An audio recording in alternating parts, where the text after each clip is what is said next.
Game of the Year 2014. This is a big deal, right, guys? It's a big deal. Come on.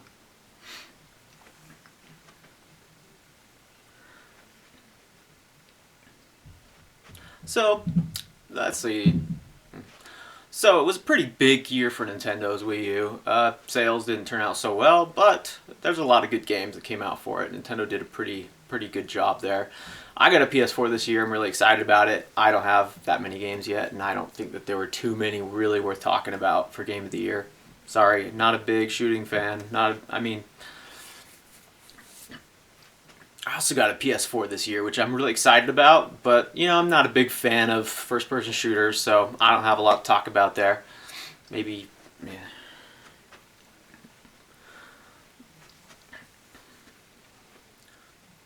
I think the 3DS didn't have all too much impressive stuff this year, but the Wii U sure did. I mean, you had Bayonetta 2, Captain Toad, Smash Brothers Wii U, Donkey Kong Country Tropical Freeze, Mario Kart 8. Those were all pretty big games, pretty important games.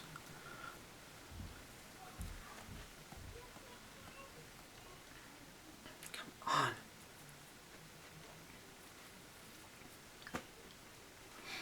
So, I'm sorry to disappoint. I don't really agree with the concept of Game of the Year. Ugh. So, sorry to disappoint though. I don't really agree with the concept of Game of the Year. It's not that I don't agree with holding exemplary games up and giving them recognition. It's really just that it's always been presented to us as some kind of objective award.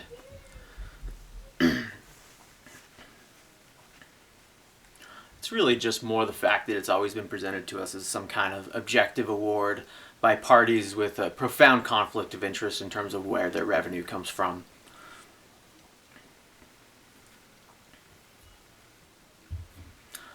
In actuality, Game of the Year is nothing more than subjective opinion from another person, but not just another gamer's opinion. This person is essentially a corporate shill. I don't see how people place so much value in that. These outlets receive their money from reviewing games and the advertising revenue from the same publishers that they're reviewing.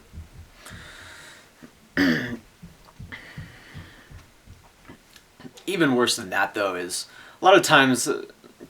Even worse than that, though, is a lot of the justification for the Game of the Year. Sometimes it's legitimate and you've got a good opinion given there. A lot of times you're just looking at people citing Metacritic review scores and great graphics. Metacritic? Really? Who actually gives a crap about Metacritic scores?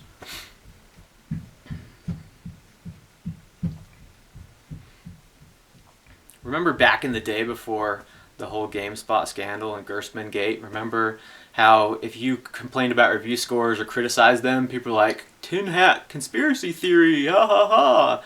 Like, people would demonize you if you're talking about games and you would just criticize review scores. Nowadays, it's common knowledge that the industry is corrupt, and I don't want anything to do with those. Nowadays, it's common knowledge that this is a problem.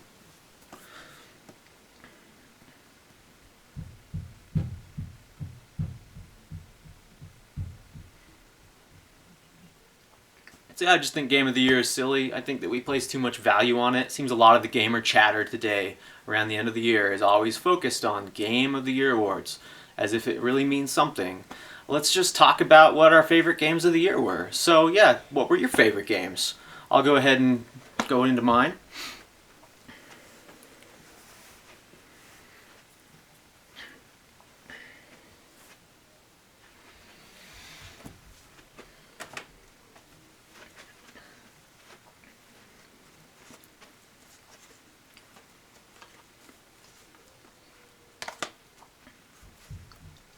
I tend to like weird and quirky games, so my game of the year, I tend to like weird puzzle and quirky games, so my favorite game of 2014 was Captain Toad's Treasure Trackers.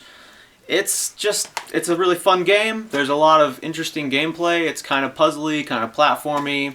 It's just interesting. It just kind of feels different than other things. When I played Super Mario 3D World when it first came out, I immediately thought Captain Toad needs his own game. This is a great idea. They should run with it. And they did. So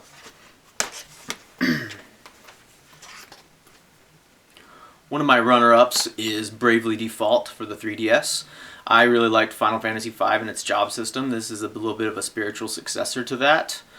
It was way too long for its own good, and it had some flaws in terms of pacing at the end, towards the end of the game, but it was still a really good game. The story could be better, but the gameplay, the class system was exciting. The music was amazing. The feel of the game and its art style was interesting.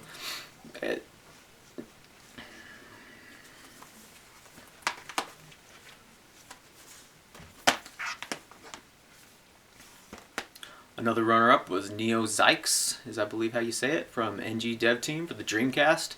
Yeah, this zombie console won't die. There are still games coming out for it. It's a scrolling vertical shoot 'em up, and it's just got amazing music. It kind of reminds me of Truxton a little bit from back in the Genesis days.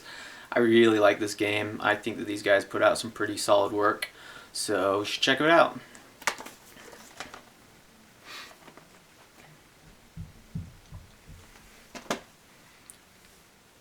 I was also fortunate enough to snag me a physical copy of Retro City Rampage. It's just a retro 8-bit, open world, almost GTA style game.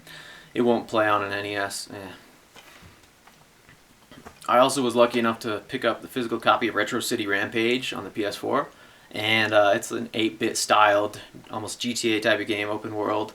Run around and mess around in it. Yeah. I was also fortunate enough to...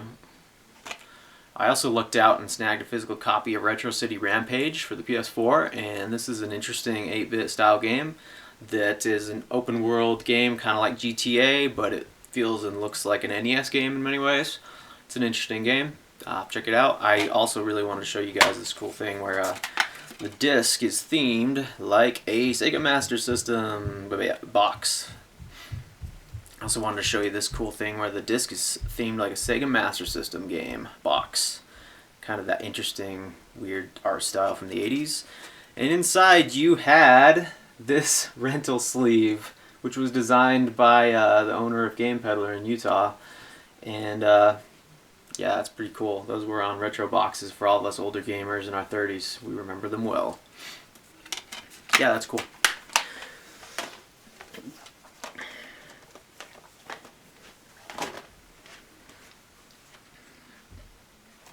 Another game I really enjoyed was Donkey Kong Country Tropical Freeze. The multiplayer is good like the Donkey Kong Country Returns on the Wii, but this one is definitely improved in many ways. Less waggle as well. The level design felt better. The multiplayer seemed a little smoother. I don't know. Maybe that's just me. So yeah, that was a really great game. Came earlier in the year. I don't think it got the recognition it deserves from a lot of people.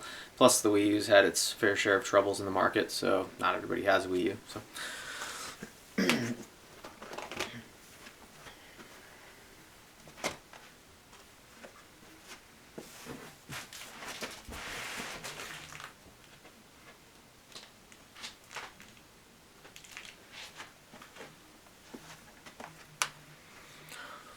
I know there's a lot of talk around these two games, and yes, I've enjoyed them very much. They're probably the best in their respective series. I'm just not sure if I want to say Game of the Year. Mario Kart 8 probably is more of a runner-up than Smash Brothers for me personally, but yeah, they're both amazing. And of course, I played only a little bit of this, so I can't say. I would probably put it as a runner-up just because I can tell already what I'm in for, and the first game was amazing. The developer pedigree. I would give it an award if I probably beat it, but haven't got there yet. So, might have a review for this coming up sometime in the next few months, maybe. No promises there. So, yeah.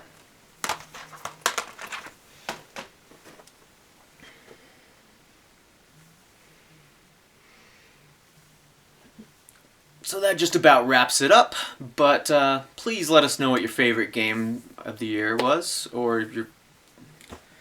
So yeah, that about wraps it up, and please leave in the comments your favorite game. So yeah, that about wraps it up, and please leave us a comment and let us know what your favorite games of the year were, or just your favorite.